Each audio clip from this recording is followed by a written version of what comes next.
Hello friends, welcome back to Shivani recipes. ನೋಡ್ತಾ ಇದ್ದೀರಲ್ವ, ಇವತ್ತೊಂದು ಸ್ಪೆಷಲ್ ಆಗಿರುವಂಥ ರುಚಿಕರವಾದಂಥ ಒಂದು ಗಸಗಸೆ ಪಾಯಸನ ಹೇಳ್ಕೊಡ್ತಾ ಇರೋದು. ಹಾಗಾದರೆ ತಡ ಮಾಡದೆ ಈ ಒಂದು ಪಾಯಸನ ಹೇಗೆ ಮಾಡೋದು ಅಂತ ನೋಡೋಣ ಬನ್ನಿ ಸ್ನೇಹಿತರೆ.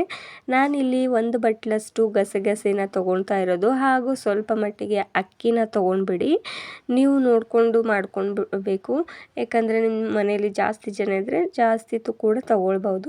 ನಾನಿಲ್ಲಿ ಒಂದು ಬಟ್ಲಷ್ಟು ಗಸಗಸೆನ ತೊಗೊಂಡು ಹಾಗೂ ಸ್ವಲ್ಪನ ಅಕ್ಕಿ, ಅರ್ಧ ಬಟ್ಲಷ್ಟು ಅಕ್ಕಿ ತೊಗೊಂಡ್ರೆ ಸಾಕು.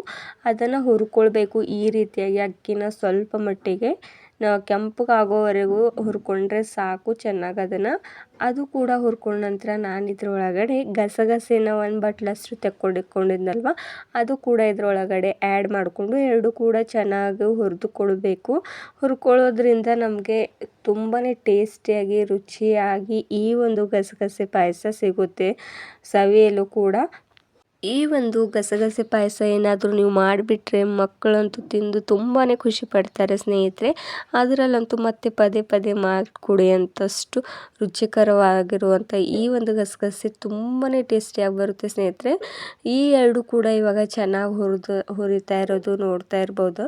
ಇನ್ನು ಸ್ವಲ್ಪ ಕೆಂಪಗಾಗಬೇಕು, ಅಲ್ಲಿವರೆಗೂ ಇದನ್ನು ಚೆನ್ನಾಗಿ ಹೀಗೆ ಹುರಿದುಕೊಳ್ಬೇಕು. ಹಾಗೂ ನಿಮ್ಮಲ್ಲಿ ಡ್ರೈ ಫ್ರೂಟ್ಸ್ ಇದ್ದರೂ ಕೂಡ ಆ್ಯಡ್ ಮಾಡ್ಕೊಳ್ಬೋದು. ಬಾದಾಮಿ ಹಾಗೆ ಕಾಜು ಇದ್ದರೂ ಕೂಡ ಆ್ಯಡ್ ಮಾಡ್ಕೊಳ್ಬೋದು. ನಾನು ಇದ್ರೊಳಗಡೆ ಹಾಕ್ಕೊಂಡಿರೋದು ಒಂದೆರಡು ಮೂರಷ್ಟು ಹಾಕ್ಕೊಂಡು ಚೆನ್ನಾಗಿ ಹುರಿದುಕೊಳ್ಬೇಕು. ನೋಡ್ತಾ ಇದ್ದೀರಲ್ವ, ಇವಾಗ ಸ್ವಲ್ಪ ಕಲರ್ ಚೇಂಜ್ ಆಗಿದೆ. ಇದ್ರ ಚೆನ್ನಾಗಿ ಕಲರ್ ಚೇಂಜ್ ಆಗೋವರೆಗೂ ಚೆನ್ನಾಗಿ ಹುರ್ಕೊಳ್ಬೇಕು, ಯಾಕಂದರೆ ಸ್ವಲ್ಪ ಸ್ಮೆಲ್ ಕೂಡ ತುಂಬಾ ಚೆನ್ನಾಗಿ ಬರುತ್ತೆ ಇದರಿಂದ. ಹಾಗೂ ಹುರ್ಕೊಳ್ಳೋದ್ರಿಂದ ತುಂಬ ಟೇಸ್ಟಿಯಾಗಿ ಬರುತ್ತೆ. ನೋಡ್ತಾ ಇದ್ದೀರಲ್ವ ಯಾವ ರೀತಿ ಈಗ ಹುರಿದಾಗಿದೆ ಅಂತ.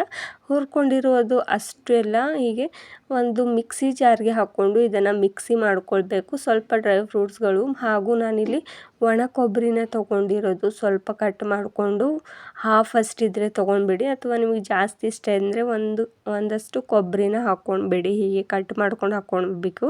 ಹಾಗೂ ನಾನಿದ್ರೊಳಗಡೆ ಸ್ವಲ್ಪ ನೀರನ್ನ ಆ್ಯಡ್ ಮಾಡ್ಕೊಳ್ಬೇಕು, ಅರ್ಧ ಗ್ಲಾಸಷ್ಟು ನೀರನ್ನ ಆ್ಯಡ್ ಮಾಡ್ಕೊಂಡ್ಬಿಡಿ. ಹಾಗೂ ಮಿಕ್ಸಿ ಜಾರ್ಗೆ ಹಾಕ್ಕೊಂಡಿದ ನಂತರ ಈ ರೀತಿಯಾಗಿ ನುಣ್ಣಗೆ ರುಬ್ಬಬೇಕು ಸ್ನೇಹಿತರೆ. ಚೆನ್ನಾಗಿ ಗಸಗಸೆ ಎಲ್ಲ ಹೀಗೆ ಪೇಸ್ಟ್ ರೀತಿಯಾಗಿ ಹೋಗಿಬಿಡಬೇಕು, ಆ ರೀತಿಯಾಗಿ ರುಬ್ಕೊಂಡು ಬಂದಿದ್ದಾಗಿದೆ. ಹಾಗೂ ಇನ್ನೊಂದು ಪಾತ್ರೆಯಲ್ಲಿ ನಾನು ಸ್ವಲ್ಪ ನೀರು ಹಾಗೂ ನಿಮಗೆ ರುಚಿ ಜಾಸ್ತಿ ಬೇಕು ಅಂದರೆ ಬೆಲ್ಲನ ಜಾಸ್ತಿ ಹಾಕ್ಕೊಳ್ಬೋದು, ಅಥವಾ ಸ್ವಲ್ಪ ಕಡಿಮೆ ಕೂಡ ಹಾಕ್ಕೊಳ್ಬೋದು. ನಾನಿಲ್ಲಿ ಸ್ವಲ್ಪ ಕಡಿಮೆನೇ ಹಾಕ್ಕೊಂಡಿರೋದು, ಯಾಕಂದರೆ ಸ್ವಲ್ಪ ಜನರಿಗೆ ರುಚಿ ಜಾಸ್ತಿ ಇಷ್ಟ ಇರೋದಲ್ವ, ಅದಕ್ಕೆ ಇಷ್ಟ ಇರೋದಿಲ್ಲ ಅಂತ ಸ್ವಲ್ಪನೇ ಹಾಕ್ಕೊಂಡಿರೋದು. ಅರ್ಧ ಬಟ್ಲಷ್ಟು ಹಾಕ್ಕೊಂಡ್ಬಿಟ್ರೆ ಸಾಕು. ನಿಮ್ಗೆ ಜಾಸ್ತಿ ಬೇಕಾದರೆ ಜಾಸ್ತಿ ಕೂಡ ಹಾಕ್ಕೊಳ್ಬೋದು. ಇದರ ಪಾಕ್ ನಾವು ರೆಡಿ ಮಾಡ್ಕೊಳ್ಳೋಣ.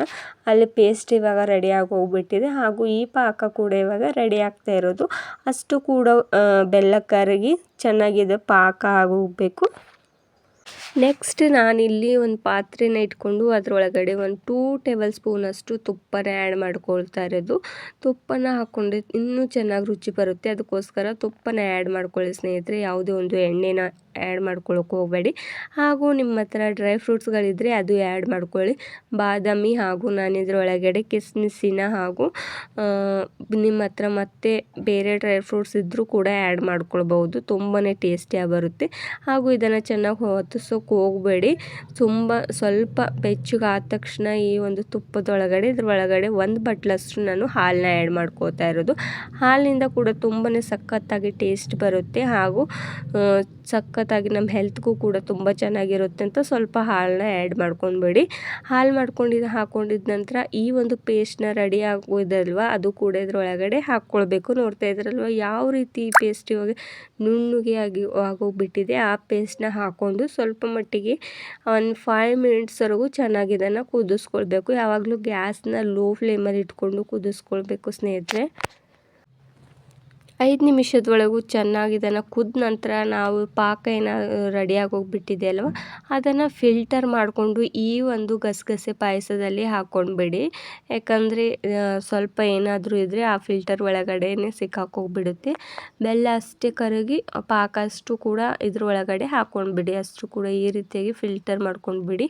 ಹಾಗೂ ಇದ್ರೊಳಗಡೆ ಚೆನ್ನಾಗಿ ಕೈ ಆಡಿಸ್ಬೇಕು ಒಂದು 5 ಮಿನಿಟ್ಸ್ವರೆಗೂ ಅಥವಾ 10 ಮಿನಿಟ್ಸ್ವರೆಗೂ ಇದು ಚೆನ್ನಾಗಿ ಕುದಿಬೇಕು ಸ್ನೇಹಿತರೆ. ಅಲ್ಲಿವರೆಗೂ ಇದನ್ನು ಚೆನ್ನಾಗಿ ಕುದಿಸ್ಕೊಳ್ಬೇಕು. ಅಷ್ಟು ಎಲ್ಲ ಇದ್ರೊಳಗಡೆ ಹಾಕ್ಕೊಂಡಿದ್ದಾಗಿದೆ. ಈಗ ಕಲರ್ ಯಾವ ರೀತಿ ಬೆಲ್ಲ ಹಾಕಿದ ನಂತರ ತುಂಬಾ ಚೆನ್ನಾಗಿ ಕಲರ್ ಬರುತ್ತೆ. ಹಾಗೂ ಸಕ್ಕರೆಗಿಂತ ನಾವು ಜಾಸ್ತಿ ಬೆಲ್ಲನ ಯೂಸ್ ಮಾಡ್ಕೋತಾ ಇರಬೇಕು. ಯಾಕಂದರೆ ಸಕ್ಕರೆಯಲ್ಲಿ ಜಾಸ್ತಿ ಕೆಮಿಕಲ್ ಇರುತ್ತೆ ಹಾಗೂ ಬೆಲ್ಲದಿಂದ ನಮ್ಮ ಆರೋಗ್ಯ ಕೂಡ ತುಂಬಾ ಒಳ್ಳೆಯದಾಗಿ ರೀತಿಯಲ್ಲಿ ಇರುತ್ತೆ. ಅದಕ್ಕೋಸ್ಕರ ಬೆಲ್ಲನ ಯೂಸ್ ಮಾಡ್ತಾ ಇರಿ ಯಾವಾಗಲೂ. ಬೆಲ್ಲನ ಹಾಕೊಂಡಿದ ನಂತರ ಸ್ವಲ್ಪ ಇದ್ರ ಒಳಗಡೆ ಏಲಕ್ಕಿ ಪೌಡರ್ನ ಕೂಡ ಆ್ಯಡ್ ಮಾಡ್ಕೊಂಡ್ಬೇಡಿ. ನಾನು ಕೂಡ ಹಾಕ್ಕೊಂಡ್ಬಿಟ್ಟಿದ್ದೆ. ಸ್ವಲ್ಪ ಚೆನ್ನಾಗಿ ಟೇಸ್ಟ್ ಕೂಡ ಬರುತ್ತೆ ಹಾಗೂ ಸ್ಮೆಲ್ ಕೂಡ ತುಂಬಾ ಸಖತ್ತಾಗಿ ಬರುತ್ತೆ. ಈ ಒಂದು ಗಸಗಸೆ ಪಾಯಸ ಇವಾಗ ರೆಡಿ ಆಗೋಗ್ಬಿಟ್ಟಿದೆ ಸ್ನೇಹಿತರೆ. ನೀವು ಕೂಡ ಈ ರೀತಿಯಾಗಿ ಮಾಡ್ಕೊಂಡ್ಬಿಟ್ರೆ ಸಾಕು. ತುಂಬಾ ಈಸಿಯಾಗಿ ಮಾಡ್ಕೊಂಡು ಬಿಡೋದು. ಹಾಗೂ ಈ ಒಂದು ಪಾಯಸ ಬಾಣಂತಿಯರಿಗೂ ಕೂಡ ಸಹ ಕೊಡ್ತಾ ಇರ್ತಾರೆ ಸ್ನೇಹಿತರೆ. ಯಾಕಂದರೆ ಆರೋಗ್ಯಕ್ಕೆ ತುಂಬ ಒಳ್ಳೆಯದಂತ. ನಿಮಗೂ ಈ ಪಾಯಸ ಇಷ್ಟವಾದರೆ ಲೈಕ್ ಆ್ಯಂಡ್ ಶೇರ್ ಮಾಡೋದು ಮರಿಬೇಡಿ. Thank you guys.